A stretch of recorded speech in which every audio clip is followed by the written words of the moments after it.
Hello and welcome. Alright, please get comfortable as I have a towel for you. And it is a bit of a knee slapper if you like your political dramas with a good dollop of irony and a sprinkle of grumpy old English wit. Let us dive straight in, shall we? Are any of you fed up with politicians playing the blame game? Well, I am, and here is one for the books. The current British Labour government are banging on about the mess they inherited from 14 years of disaster under the Tory regime. Now, if you ask me, that is like blaming the rain on last week's weather. You see, the mess did not just appear overnight. In fact, it is a bit like an old banger of a car that has not had a service since Tony Blair's day. Yep, that is right. Much of what has gone wrong started with New Labour's policies, and the Tories did not exactly change the oil when they took the wheel. Hold on to your teacups, because this one is going to get interesting. We are peeling back the layers on British politics from the late 1990s to today. So how did we get from Blair's shiny promises to the current everything's a disaster headline? Furthermore, what is all this fuss about human rights making Britain less secure? The Blair years, more than just a pretty cabinet. So, Tony Blair, the man with a charismatic smile and slicked back hair, came in 97 promising a new Labour, a fresh start. He was not about returning to the old socialist handbook. No.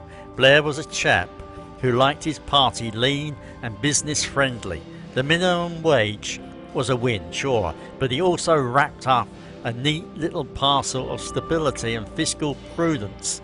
That meant some serious tightening of the purse strings in public services, the NHS, decent funding but not exactly a golden age, infrastructure, a bit patchy if you ask me. Blair's government was a bit like that, well meaning but occasionally the forgetful friend, got some things right but left others festering a bit. They created policies that stuck around long after their time, good and the bad, like a stubborn bit of chewing gum under your shoe. Moreover, here is a kicker. When David Cameron popped up in 2010 with his Tory lads, instead of throwing the Blair blueprint into the bin, they took it out, dusted it off and decided to stick with it, mostly. Now, Cameron and his crew did not exactly rip up the rule book. They fashioned themselves as the party of austerity, chopping and cutting, spending, saying it was all about getting the budget sorted. However, in reality, they did not really rewrite the policies Blair had laid down.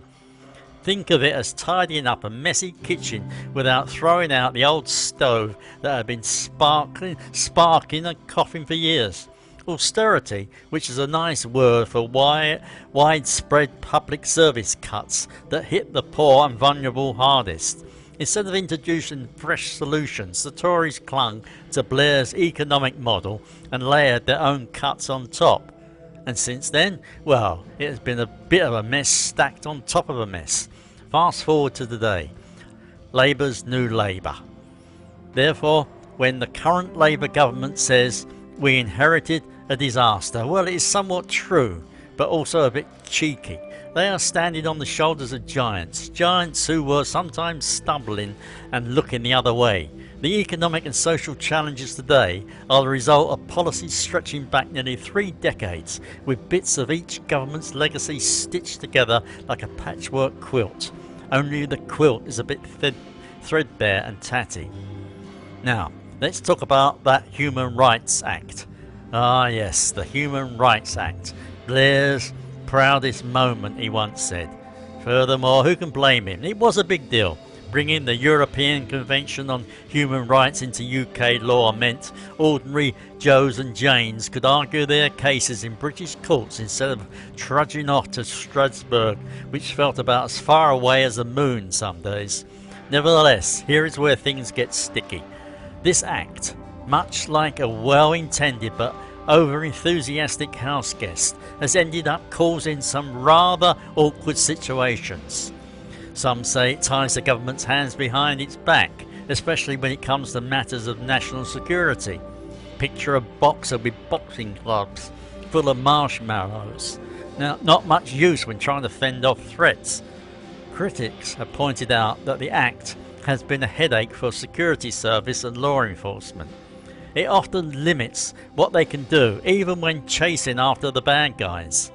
Moreover, let us not kid ourselves. Some court decisions based on this have left folks scratching their heads, like allowing people convicted of serious crimes to argue their rights in ways that seem utterly daft to the rest of us.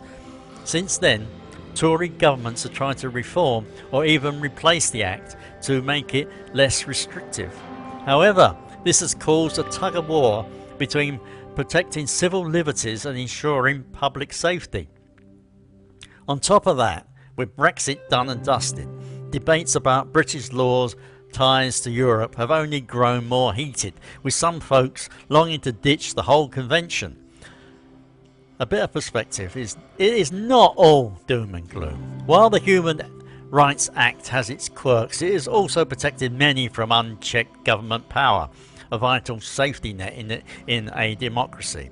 It is like a grumpy old neighbour who keeps an eye out and says, "Oi, that's not right," when something is off. We need that, believe it or not, to stop things from getting too out of hand. Moreover, yes, New Labour's policies laid some shaky foundations, but the Conservatives did not exactly rebuild with freshly poured concrete. Instead, they slapped on another coat of paint and hoped no one would notice the cracks widening beneath. Therefore, here is my 2 baht's worth, as they say here in Thailand. Blaming all that is wrong today on the Tories alone. It is a bit like blaming the butler for a leaky roof when it was the architect's dodgy design that started it all. Let us be honest, both sides of the aisle have contributed to the current mess now Britain faces. Blair's government set a lot of the scene, and the Tories fiddled on while the ship slowly took in water. Now, that Human Rights Act, a great idea in principle, but one that is tangled up public debate and tied in knots decisions on security and governments ever since. It is definitely a thorn in the side for some, but scrap it entirely and you're playing with fire. It needs a modern world update, in my opinion. Now, a twist in the towel. Here's a bit of trivia for you. Did you know that while politicians bicker over these grand ideas, many of the real changes that affect everyday lives happen in the local councils, schools and hospitals? That's right, the magic and the mayhem often start far away from Westminster's grandeur, in places people barely glance at in the evening news. Therefore, before you throw the complete political establishment in the bin, remember it is more complicated, messy, yeah, but very complicated. Moreover, hey, is that not what makes it endlessly fascinating? If you enjoyed this little stroll down political memory lane with a grumpy old twist, why not hit that like button, subscribe for more no-nonsense takes, and pop your thoughts in the comments. Whom do you blame for the mess? New Labour, the Tories, or a bit of both? Let us get the debate going.